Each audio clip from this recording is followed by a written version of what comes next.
আজকে আমি আপনাদের দেখাবো কিভাবে ভেরিফাইড 1xBet অ্যাকাউন্ট খুলতে হয়। 1xBet অ্যাপটি যদি আপনার মোবাইলে ডাউনলোড করা না থাকে তাহলে আমার এই ভিডিওর ডেসক্রিপশন বক্সে লিংক দেওয়া আছে, ওই লিংকে যাবেন অথবা ক্রোম ব্রাউজার বা অন্য যে কোনো ব্রাউজারে গিয়ে সার্চ করবেন 1xBet 1xBet অ্যাপ, জাস্ট এটা লিখে আপনারা সার্চ দেবেন। এখানে দেখতে পাচ্ছেন অনেকগুলো ওয়েবসাইট রয়েছে, এখান থেকে যে কোনো একটা ওয়েবসাইটে ঢুকবেন।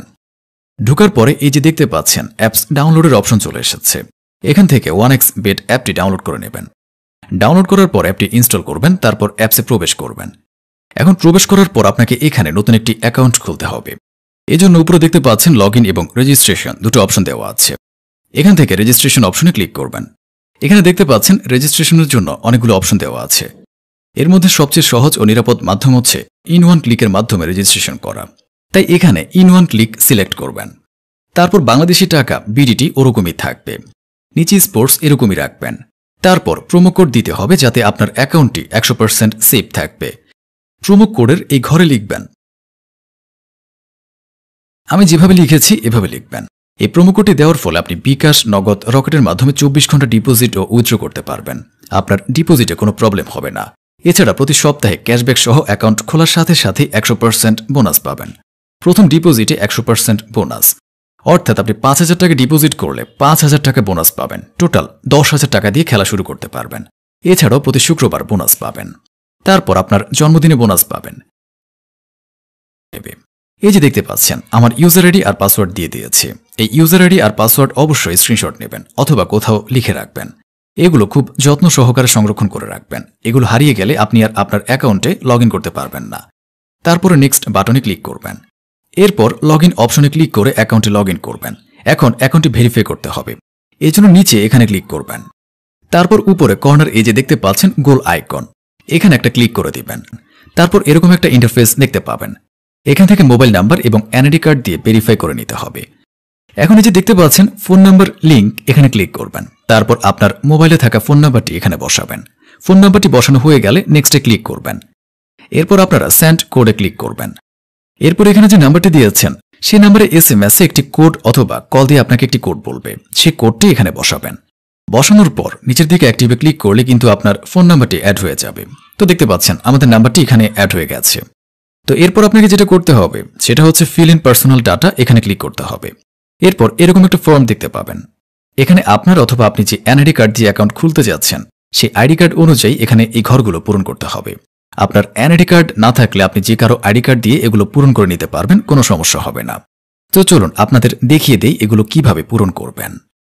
এখানে আপনারা নামের প্রথম অংশটি লিখবেন। তারপর এখানে আপনার নামের শেষ অংশটি লিখবেন। তারপর এখানে আপনার জন্ম তারিখটি লিখবেন। এজন্য প্রথমে সালটি সিলেক্ট করবেন, তারপর মাস, তারপর তারিখ লিখবেন। তারপর আপনার এনআইডি কার্ড অনুযায়ী প্লেস অফ বার্থ, অর্থাৎ আপনি কোথায় জন্মগ্রহণ করেছেন তা লিখবেন। তারপর রিজিয়নে সিলেক্ট করে এখান থেকে বাংলাদেশে সিলেক্ট করবেন। তারপর এখানে সিটিতে ঢাকা সিলেক্ট করবেন। তারপর রেসিডেন্স অ্যাড্রেসে আপনার জেলাটি লিখে দেবেন। তারপর ডকুমেন্ট টাইপ সিলেক্ট করে এখান থেকে ন্যাশনাল আইডি কার্ড সিলেক্ট করবেন। তারপর এখানে সিরিজের ঘরে 1 লিখে দিবেন। ডকুমেন্ট নাম্বারের এখানে আপনার এনআইডি কার্ডের নাম্বারটি বসাবেন। আর আপনার যদি এনআইডি কার্ড না থাকে তাহলে এখানে আপনার মোবাইল নাম্বারটি বসিয়ে দেবেন, কোনো সমস্যা হবে না। তারপর এখানে ডেট অফ ইস্যুর জায়গায় ভোটার আইডি কার্ডের উল্টো পাশে দেখবেন ডেট অফ ইস্যুর ডেট দেওয়া আছে, ওইটা বসিয়ে দেবেন। তারপর এখানে ইস্যুয়ের বাইরের জায়গায় বাংলাদেশ গভর্নমেন্ট লিখে দিবেন। তারপর দেখবেন সব ঠিক আছে কিনা। তারপর নিচের এই কনফার্ম বাটনে ক্লিক করে দেবেন। তারপর একটু ওয়েট করবেন। এই যে দেখতে পাচ্ছেন অ্যাকাউন্টের ভেরিফিকেশন সাকসেসফুল। ভেরিফিকেশন কমপ্লিট হওয়ার পর আপনি আপনার অ্যাকাউন্টে খেলা শুরু করে দিতে পারবেন। এখন এখানে ডিপোজিট করবেন কিভাবে। ডিপোজিট করার জন্য এই যে দেখতে পাচ্ছেন এখানে টপ আপ অপশন রয়েছে, এই অপশনে একটা ক্লিক করবেন। তারপর আপনার সামনে এরকম একটা পেজ চলে আসবে। এখানে বিকাশ, নগদ, রকেট সহ আরও অনেক মাধ্যমে ডিপোজিট করতে পারবেন। এখানে বিকাশে ডিপোজিট করতে চাইলে বিকাশ অপশনে ক্লিক করবেন। তারপর উপরে যত টাকা ডিপোজিট করতে চান তত টাকা লিখবেন। তো মনে করুন আমি 5,000 টাকা ডিপোজিট করতে চাই, তাই 5,000 দিলাম। এরপর এই যে দেখতে পাচ্ছেন তাদের একটা বিকাশ এজেন্টের নাম্বার দেওয়া আছে, এই নাম্বারে আমাদেরকে ক্যাশ আউট করতে হবে। তবে আরেকটা কথা বলে দিই, এখানে কিন্তু এই নাম্বার সবসময় থাকে না, এটা চেঞ্জ হবে। তাই এখানে যখন যে নাম্বার দেওয়া থাকবে সেই নাম্বারেই ক্যাশ আউট করবেন। তো আমি যেহেতু 5,000 টাকা ডিপোজিট করব তাই 5,000 টাকা ক্যাশ আউট করলাম। তারপর বিকাশে ক্যাশ আউট করার পর এই যে দেখতে পাচ্ছেন এরকম একটা ট্রানজ্যাকশন আইডি দেওয়া হবে, এই ট্রানজ্যাকশন আইডি কপি করবেন। তারপর এই ট্রানজ্যাকশন আইডি কপি করার পরে 1xBet এর বিকাশের অপশনে চলে যাবেন। যাওয়ার পরে এই ঘরে যে ট্রানজ্যাকশন আইডিটা কপি করাচ্ছেন ওইটা এখানে পেস্ট করে দেবেন। বসানোর পর আপনি যে বিকাশ নাম্বার থেকে টাকাটা পাঠিয়েছেন সেই বিকাশ নাম্বারটি এখানে বসাবেন। আপনি যে কোনো বিকাশ নাম্বার থেকে তাদেরকে ক্যাশ আউট করতে পারবেন। এরপর আরেকবার দেখে নেবেন সবকিছু ঠিকঠাক আছে কিনা। সবকিছু ঠিক থাকলে নিচের এই কনফার্ম বাটনে ক্লিক করে দেবেন। তারপর এরকম লেখা আসবে ডিপোজিট রিকোয়েস্ট সাকসেসফুল। তারপর 5 থেকে 10 মিনিট ওয়েট করবেন।